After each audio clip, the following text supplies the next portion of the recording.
ಸಖತ್ ಖಾರ ಬಣ್ಣ ಮತ್ತು ರುಚಿ ಆಚಿ ಚಿಲ್ಲಿ ಪೌಡರ್.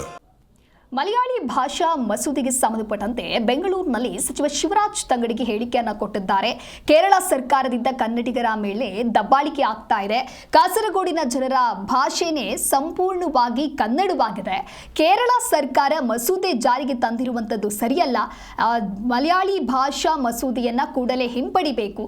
ನಮ್ಮ ಸರ್ಕಾರ ಕನ್ನಡದ ಭಾವನೆಗೆ ಧಕ್ಕೆ ಆಗುವುದಕ್ಕೆ ಬಿಡೋದಿಲ್ಲ ಅಂತ ಬೆಂಗಳೂರಿನಲ್ಲಿ ಸಚಿವ ಶಿವರಾಜ್ ತಂಗಡಗಿ ಈ ರೀತಿಯಾಗಿ ಹೇಳಿಕೆ ಕೊಟ್ಟಿದ್ದಾರೆ.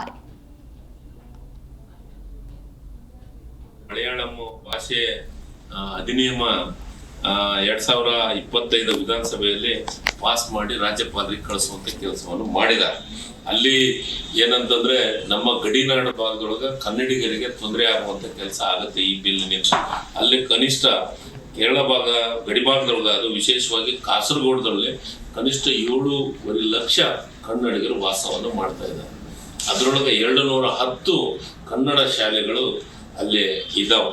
ಅದಕ್ಕೆ ಈ ಭಾಷೆಯಿಂದ ನಮ್ಮ ಕರ್ನಾಟಕ ಜನರಿಗೆ, ಕನ್ನಡಿಗರಿಗೆ ತೊಂದರೆ ಆಗತ್ತೆ.